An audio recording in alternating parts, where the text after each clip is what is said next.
नमस्कार। आज हम बात करेंगे उन बयानों और रणनीतिक चालों की जो अमेरिका से आ रही हैं और समझेंगे कि इनका भारत और दुनिया के साथ उसके रिश्तों के लिए आखिर मतलब क्या है। क्या कुछ शब्द वाकई दशकों से बने संबंधों की नींव हिला सकते हैं? आइए इसी की पड़ताल करते हैं। 500% ये वो नंबर है जिसने हाल ही में इंटरनेशनल ट्रेड और डिप्लोमेसी यानी अंतर्राष्ट्रीय व्यापार और कूटनीति की दुनिया में एक बड़ी बहस छेड़ दी है। पर ये आंकड़ा आया कहाँ से और इसके पीछे की पूरी कहानी क्या है? और यही सवाल हमारे आज के विश्लेषण के केंद्र में है। हम दावों को देखेंगे, उनके पीछे के संदर्भ को समझेंगे और भारत अमेरिका संबंधों पर इसके जो भी संभावित असर हो सकते हैं उनकी गहराई से पड़ताल करेंगे। तो चलिए शुरू करते हैं। सबसे पहले उन दो बड़े दावों को देखते हैं जिन्होंने हाल के दिनों में काफी सुर्खियां बटोरी हैं। देखिए, रिपोर्ट्स के मुताबिक अपाचे हेलीकॉप्टर सौदे को लेकर एक ऐसा दावा सामने आया जो काफी हैरान करने वाला था। इसमें यह कहा गया कि डिलीवरी में 5 साल की देरी थी, जो सिर्फ एक पर्सनल रिक्वेस्ट के बाद ही सुलझाई गई। अब इस तरह का बयान, आप सोचिए, दो बड़ी शक्तियों के बीच के संबंधों की जो एक गरिमा होती है उस पर ही सवाल खड़े कर देता है। लेकिन यहीं पर विश्लेषक दावों और तथ्यों के बीच एक बड़े फर्क की ओर इशारा करते हैं। रिपोर्ट्स बताती हैं कि असल में ये सौदा 68 का नहीं बल्कि 28 हेलीकॉप्टरों का था, और तो और डिलीवरी भी अपने तय शेड्यूल पर ही थी। ये जो अंतर है ये दिखाता है कि राजनीतिक बयानों को तथ्यों की कसौटी पर परखना कितना जरूरी हो जाता है। और विवादित बयानों की इसी कड़ी में जो अगला बड़ा मुद्दा है वो है रूस से तेल खरीदने वाले देशों पर 500% टैरिफ लगाने का प्रस्ताव। इसमें भारत, चीन और ब्राजील जैसे बड़े देश शामिल हैं। अब यहाँ ये समझना बेहद जरूरी है कि ये कोई लागू हो चुकी पॉलिसी नहीं है। रिपोर्ट्स के अनुसार ये अभी सिर्फ एक बिल के तौर पर प्रस्तावित है।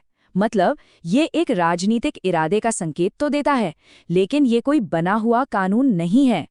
तो विश्लेषकों का मानना है कि इन दावों और प्रस्तावों को अलग अलग करके नहीं देखा जाना चाहिए। ये अमेरिका की एक बड़ी और सोची समझी दबाव की रणनीति का हिस्सा हो सकते हैं। तो आइए समझने की कोशिश करते हैं कि ये रणनीति आखिर काम कैसे करती है। इस पूरे रणनीति को समझने के लिए इसका सबसे बड़ा हथियार समझना जरूरी है, और वो है टैरिफ। अगर आसान शब्दों में कहें तो ये विदेश से आने वाले सामान पर लगाया जाने वाला एक टैक्स है जो उसे घरेलू बाजार में और महंगा बना देता है। विश्लेषकों के मुताबिक अमेरिका इन 4 तरीकों का इस्तेमाल करके एक मल्टी लेवल प्रेशर बनाता है। इसमें सिर्फ आर्थिक सजा ही नहीं बल्कि तेज तर्रार बयानबाजी, अपनी टेक्नोलॉजी की बादशाहत का फायदा उठाना और यहाँ तक के रक्षा सौदों को भी एक सौदेबाजी के टूल की तरह इस्तेमाल करना शामिल है। मकसद क्या है? मकसद है व्यापारिक समझौतों से लेकर रणनीतिक गठजोड़ तक हर चीज को अपने हक में मोड़ना। और इस पूरी दबाव की रणनीति के पीछे एक बड़ी ऊर्जा से जुड़ी महत्वाकांक्षा भी है। ड्रिल बेबी ड्रिल की विचारधारा के तहत घरेलू तेल उत्पादन को ज्यादा से ज्यादा बढ़ाने पर जोर दिया जा रहा है।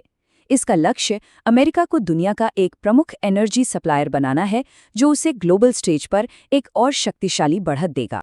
तो सवाल ये उठता है कि इस हाई प्रेशर वाली बयानबाजी का एक अहम रणनीतिक साझेदारी पर असल में असर क्या होता है। अगर हम पिछले 2 दशकों को देखें तो भारत और अमेरिका के संबंधों में एक जबरदस्त मजबूती आई है। दोनों देशों के बीच बढ़ता व्यापार, बड़े रक्षा सौदे और खासकर हिंद प्रशांत क्षेत्र में रणनीतिक सहयोग, ये सब इस गहरी होती पार्टनरशिप का सबूत हैं। लेकिन विश्लेषकों का ये भी मानना है कि इस तरह के अचानक आने वाले बयान और टैरिफ की धमकियां इस मजबूत साझेदारी की नींव में दरारें पैदा कर सकती हैं।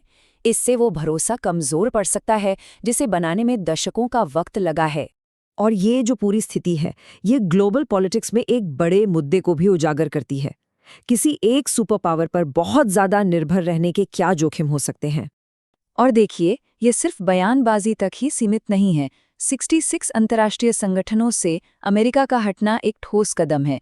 ये दिखाता है कि कैसे बहुपक्षवाद यानी कई देशों के साथ मिलकर काम करने की नीति से एक तरफा फैसलों की ओर एक बड़ा झुकाव देखने को मिल रहा है। इसमें सबसे खास उदाहरण है भारत द्वारा स्थापित इंटरनेशनल सोलर अलायंस से हटने का फैसला। ये कदम साफ तौर पर दिखाता है कि वैश्विक मुद्दों पर मिलकर काम करने के बजाय घरेलू हितों को प्राथमिकता देने वाली अमेरिका फर्स्ट की नीति पर जोर दिया जा रहा है। तो इस सारी जानकारी से जो सबसे जरूरी बात है वो क्या निकल कर आती है?